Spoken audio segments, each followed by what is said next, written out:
Welcome. Good afternoon, ladies and gentlemen, boys, girls, naked squirrels, and variants of every stripe are welcome here.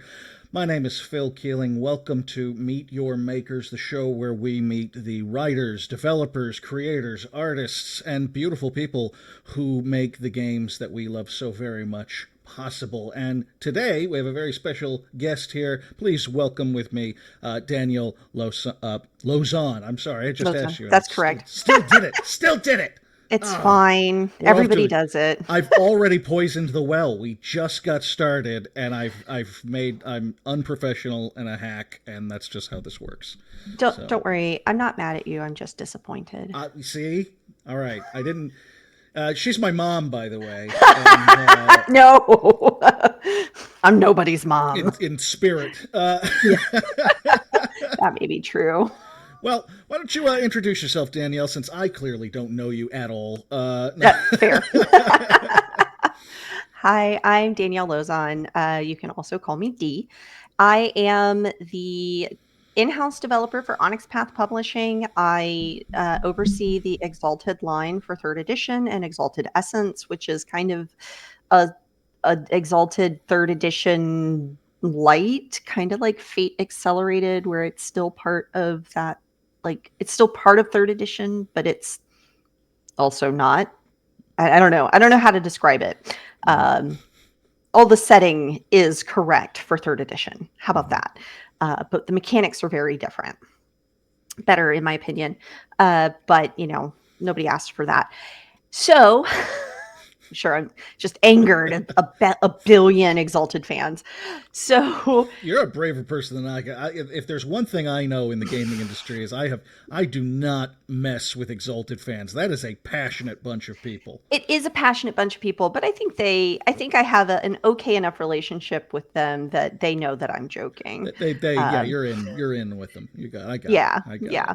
So I do that, and I'm also kind of the StoryPath Ultra person. Eddie is the line developer for StoryPath Ultra in the sense of like he manages that, just like I'm the manager for Exalted.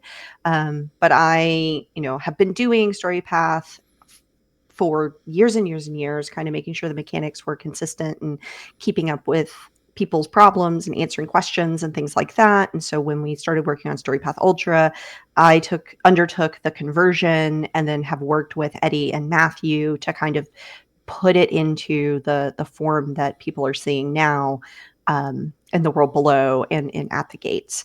I am also the creative mind and developer for at the gates, which is on BackerKit right now. Hmm. And also as like a side gig, in case, that wasn't enough work for me to be doing, I am also the project manager at Cephalofair for the Gloomhaven RPG. Oh wow. Okay. So yeah, what you're saying is you don't really care for free time, is what you're getting at. No. Mm-mm. Yeah. Yes. Yeah. What is work-life balance? There is a question I have asked on this show since it started, and I really think I'm just going to stop asking it. And it's always like, "What games are you playing for fun these days?" And game designers are like, "That's not how it works anymore."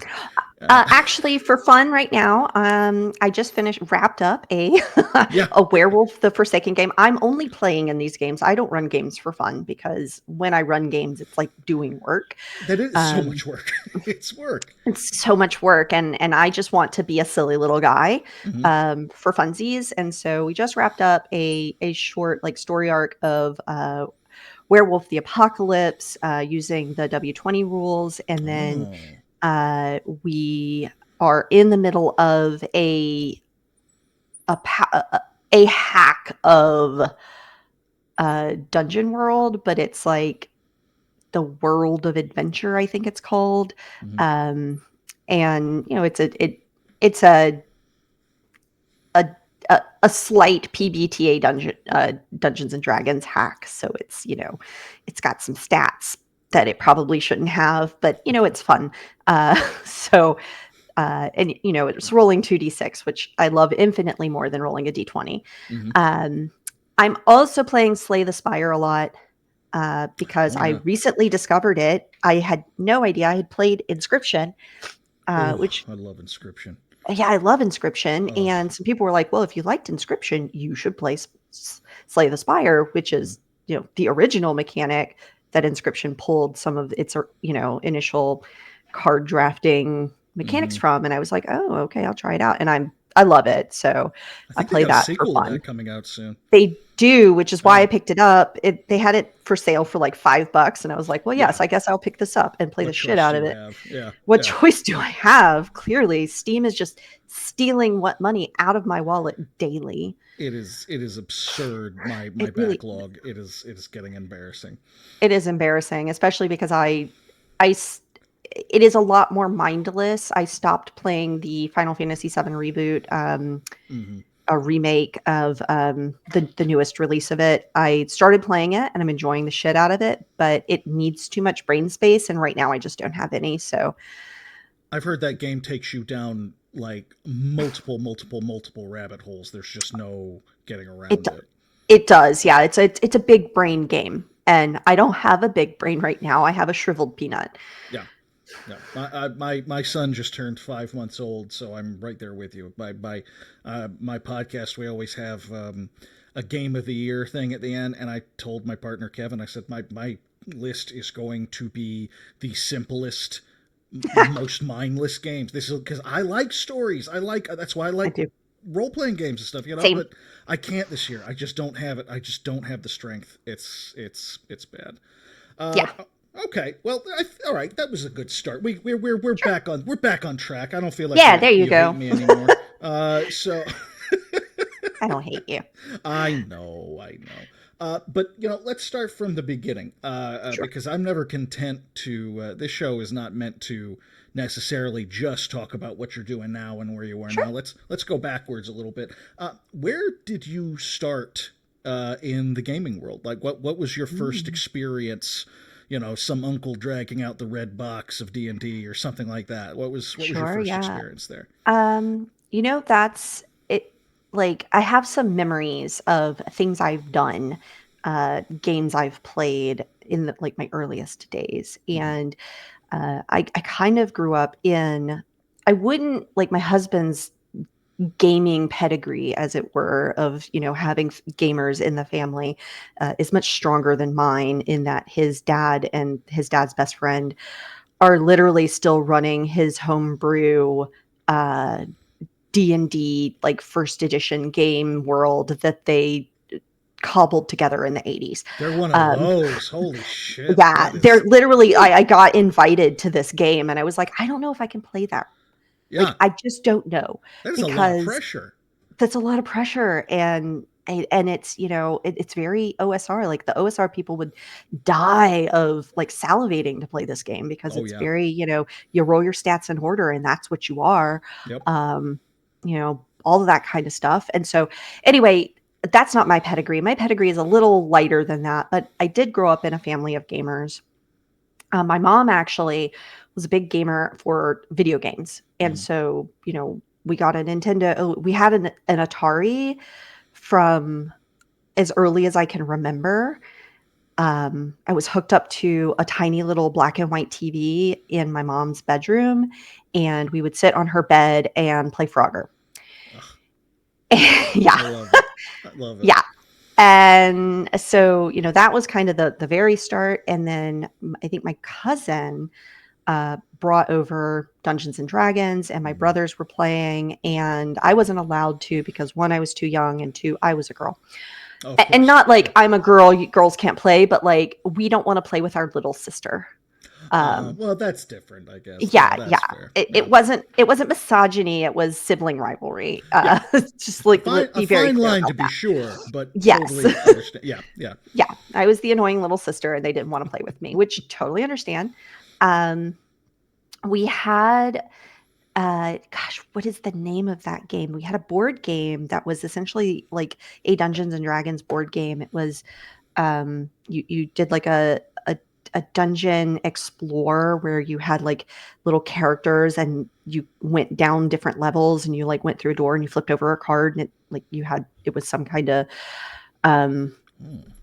it's some kind of thing. It's very old from the 80s, and I didn't still have that game, but my husband, when we we like finally after college, like his parents were like, I need you to take all of your old things out of our house. And he was like, well, I mean, I guess so. We do have a house of our own I now. And suppose. he had this game too. And I was like, oh yes, I remember this game from my childhood.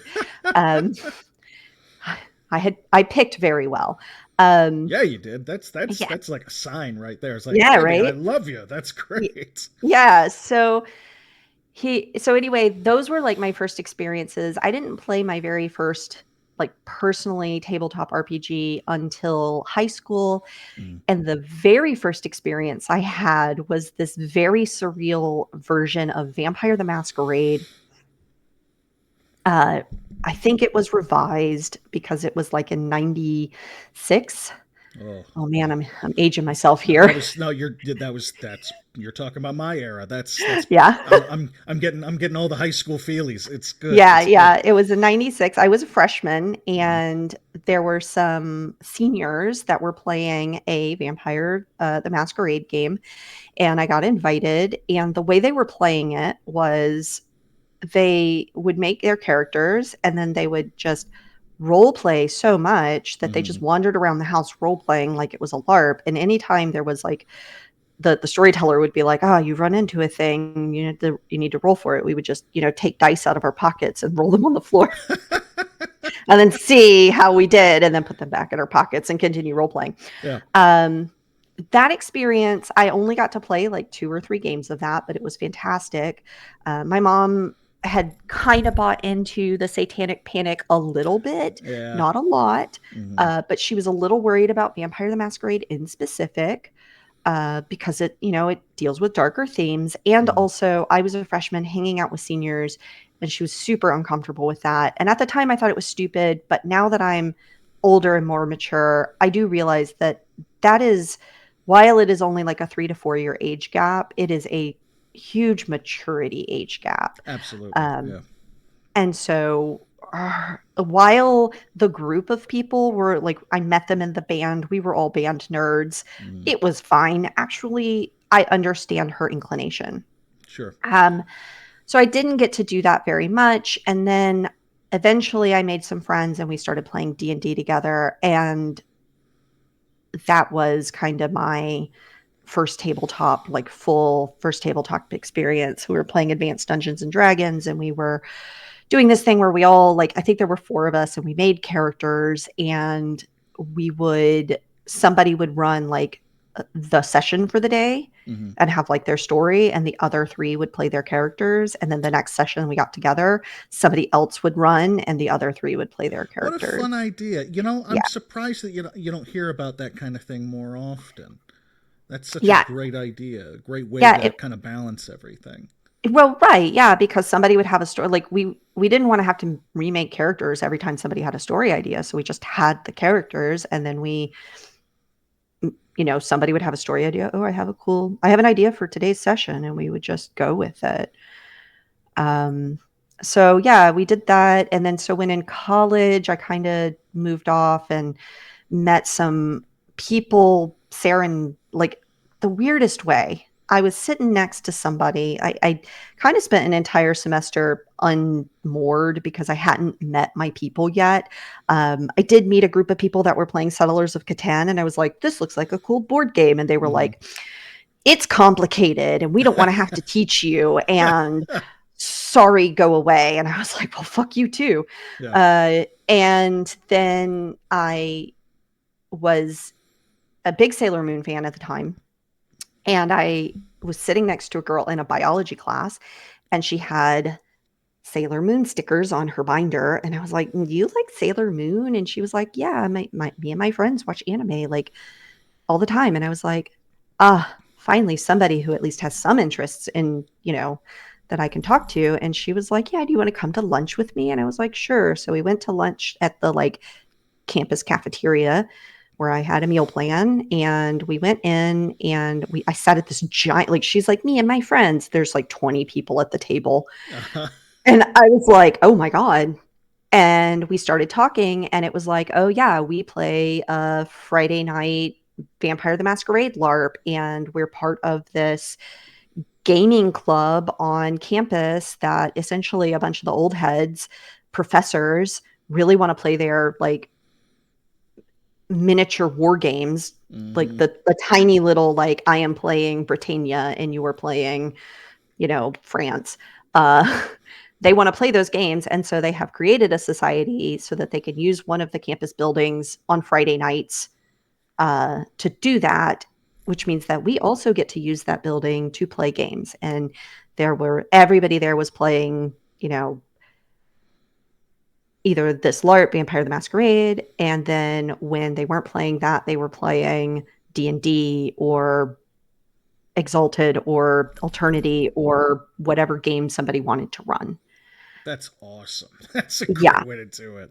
right. And I fell in with those people so fast, and they became my friends for life. Mm-hmm. So that is how I got kind of my start in gaming.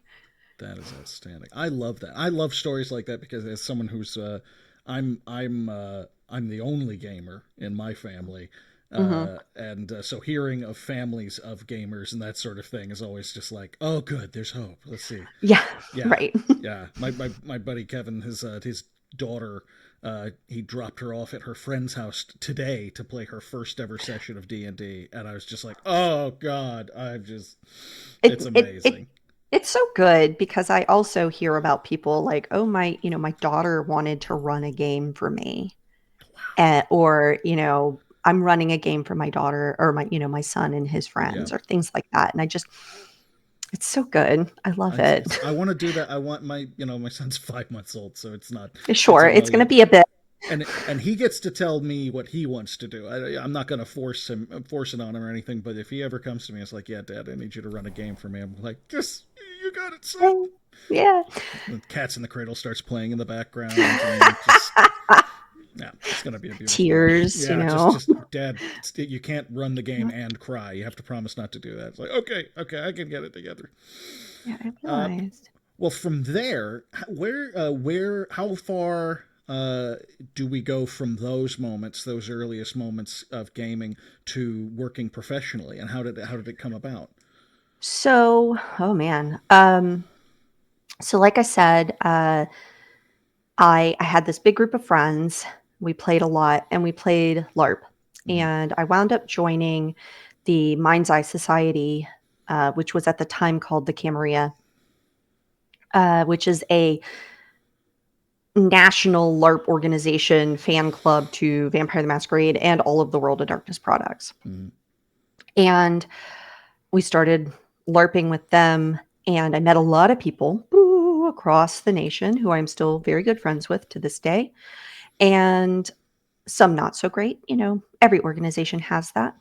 Sure. Eventually, I started running games in this organization. Right, I had always kind of run games for people, but I started to kind of take a more organizational role of running games and organizing it. And my my now husband, um, who I met in college, through this, through the way that I talked about, Mm-hmm. he was following a bunch of the different developers for the games that we played Mm-hmm. on LiveJournal. Oh, I love it. Yeah, Yes, on yes. LiveJournal. Play by Man, message board style stuff. I love it. yeah, I mean, but they would make posts about the things they were doing, and he thought it was Mm-hmm. interesting, and so it's kind of followed the developer blogs where they talked about life stuff, but they also talked about the development cycle and the books they were working on and how things were going. And so I had just moved in. It was 2008. So I had gotten a master's degree and I had quit my PhD. So I'd spent like a year on a PhD and quit it because it was literally, if I, everybody kind of has the like the lowest point of their life. And if you think about what is the lowest point of my life, and you It's can when you kind of get your pinpoint, PhD. Yeah. it's when you're working Yeah. on your PhD. Sorry, I had And to jump no, it's true. I, So if you I also ever are, I also dropped out of a PhD program, yeah, so with yeah, you. you can feel me. And when I say it was the lowest point of my life, Oh yeah. didn't help that my mom was dying of cancer Uh, during that year. And so I could see the writing on the wall. She was not going to get better. I quit the program with like a, oh, maybe I'll go back, is what I told them. But in my mhm. heart, I knew I was never going back. I needed I needed out from that. So I went home. My mom passed, and then I was kind of again unmoored. I needed a job. I needed stability. I needed something. And being at essentially, I was just living at my dad's house at that time, helping him deal with the all the things you have to do after Yeah. somebody passes. And my dad, not a great person. So I wound up moving into my sister's house and just sleeping on her couch. And this was untenable. I was like, essentially, I'm homeless. I need something.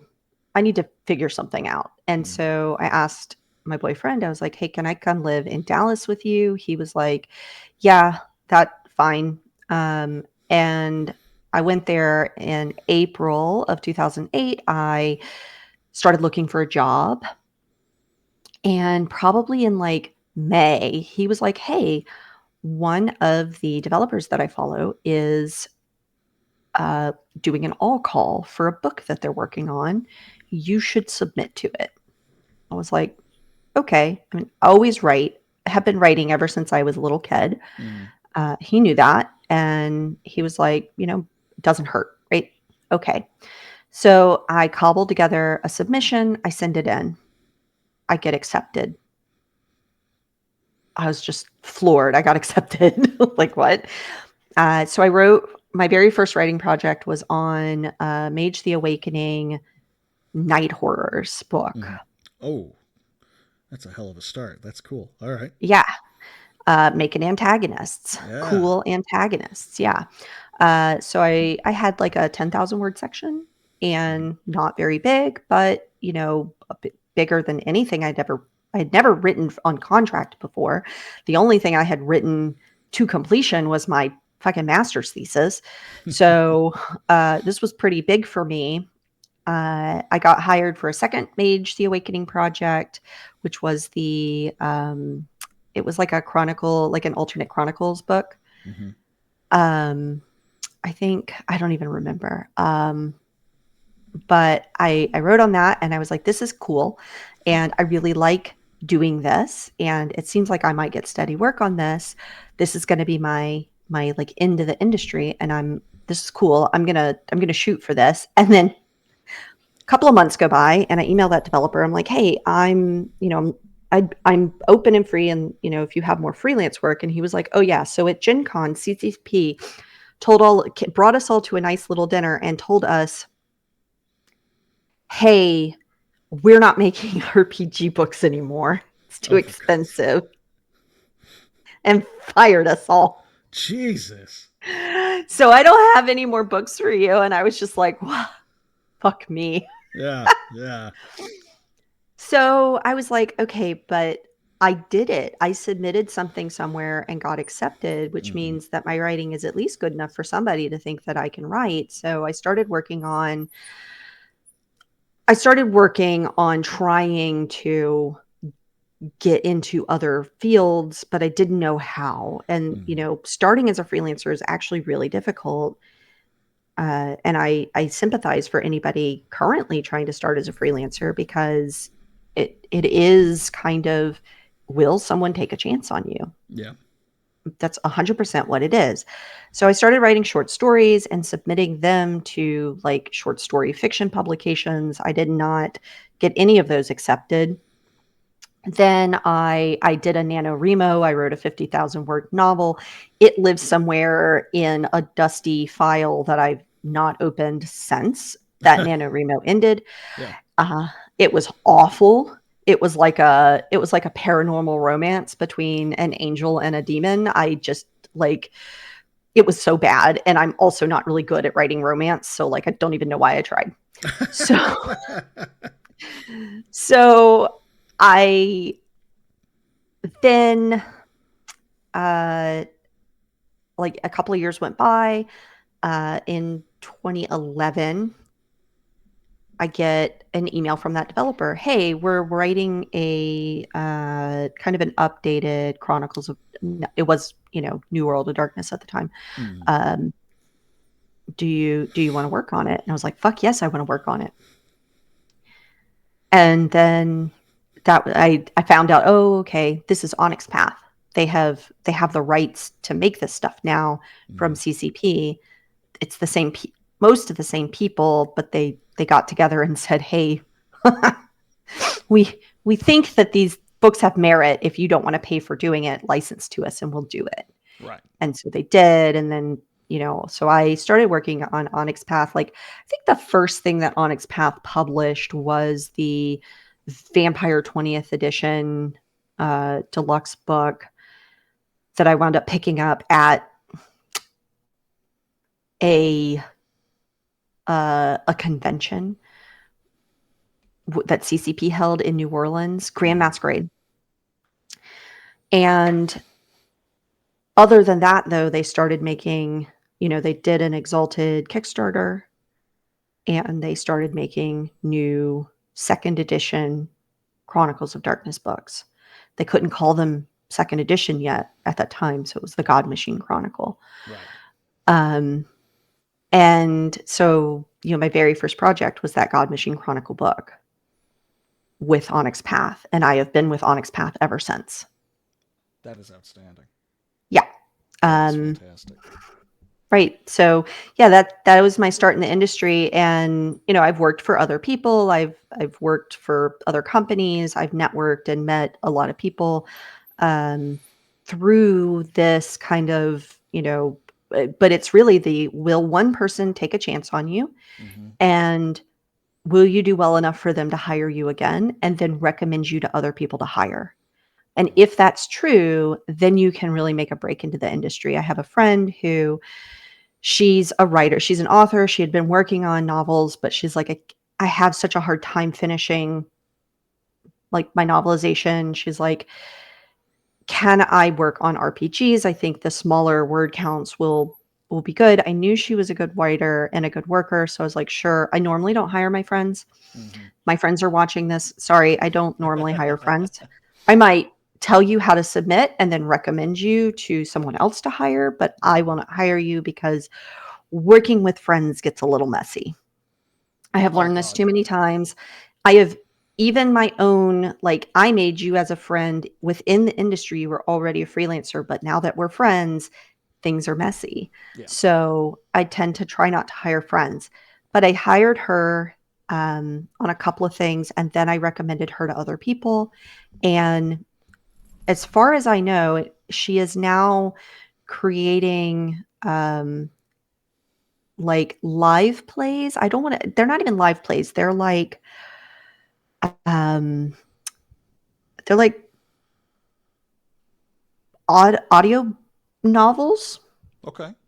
Yeah, like more like audio novels. Like they're not written, they're screenplays, they're audio dramas for Jason Achilles' game, like multimedia company. Um Justin Achilles, sorry, I said the wrong name. Mm-hmm. What is the name of that? Fuck. Oh, I forget. Where is he with these days? It's like a multimedia company that they put together for um, making all sorts of like their own games. Like they just had a Kickstarter very recently for one of their games, um, and she's doing audio dramas for that. And like I don't even know that guy, like not really, Yeah. but Yeah. she like worked with some people here, worked with some people over at um, Paradox, then wound up working for Modifius, became, I think, the lead developer on Dune for a while. I don't know if she still does that. She started making her own Vampire the Masquerade audio drama.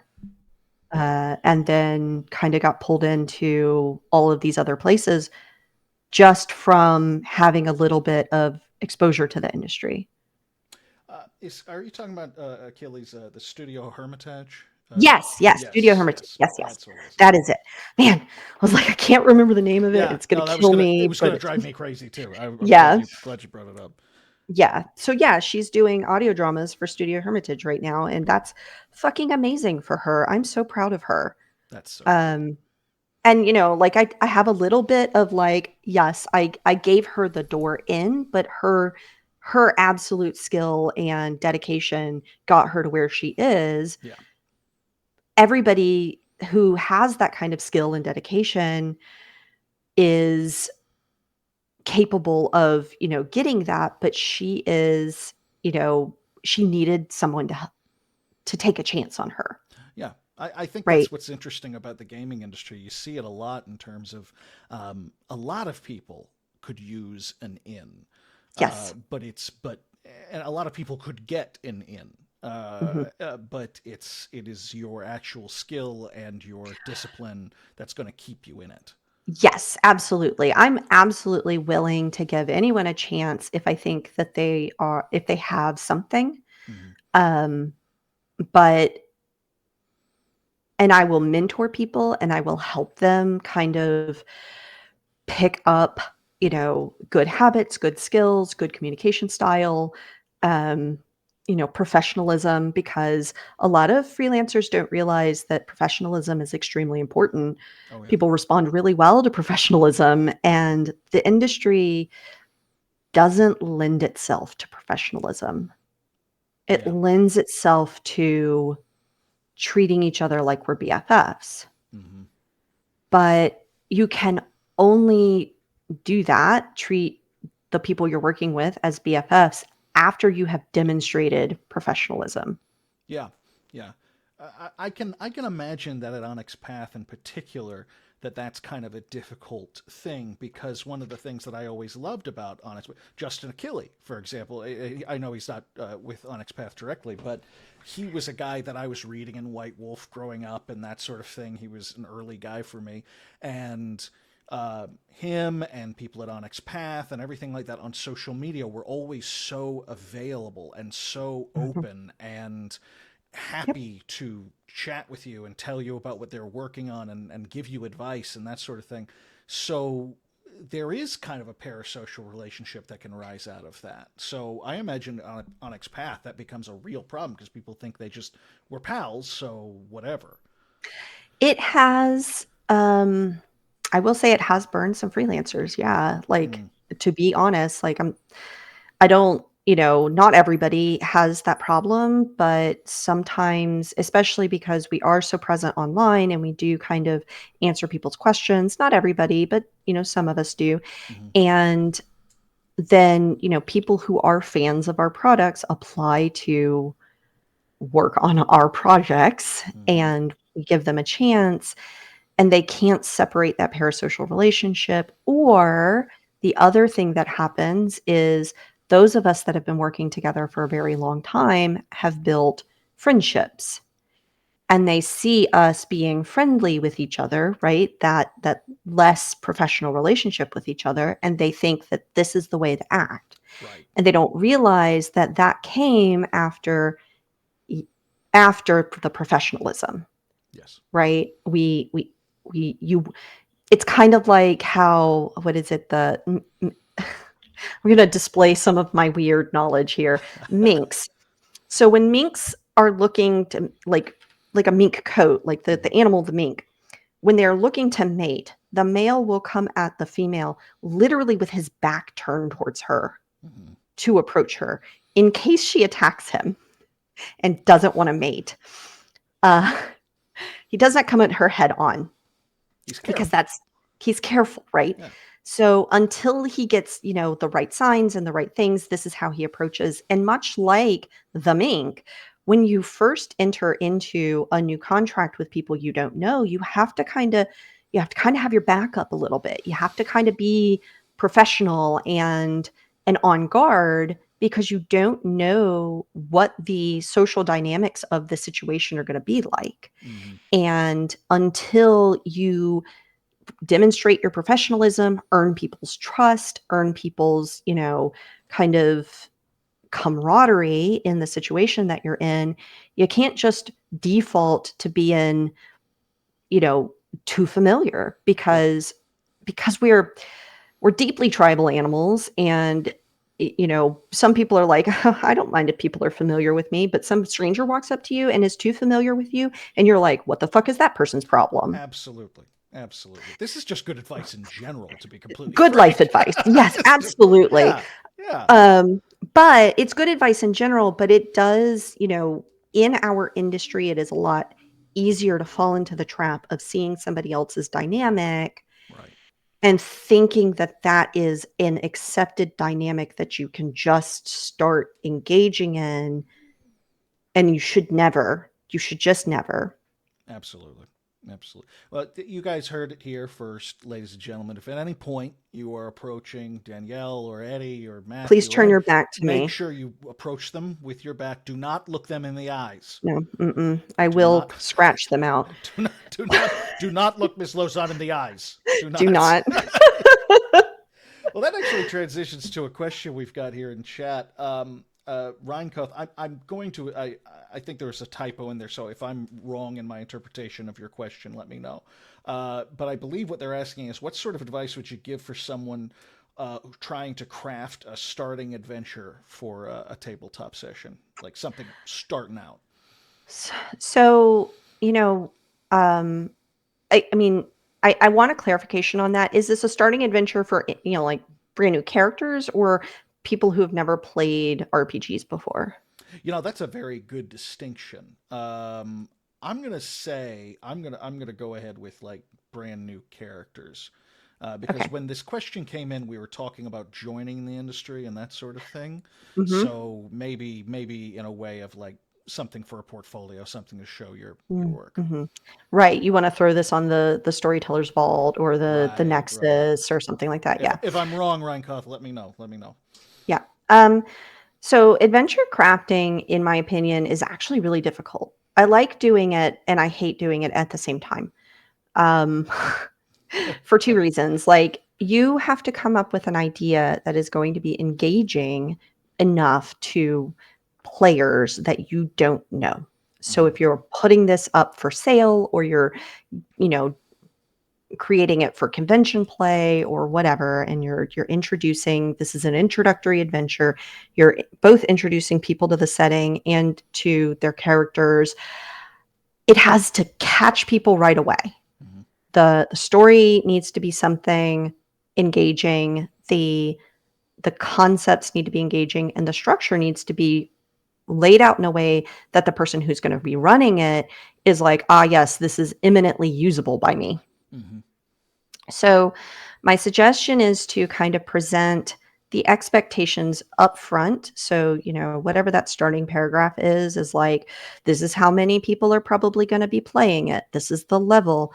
This is the kind of things they're going to be doing. And here's like a synopsis of the adventure so that they can read it and go, yep, this is for me. And then you're going to make sure that you give the players a chance to introduce their characters to one another, whether they're pre-generated or whether they made them themselves, it doesn't matter.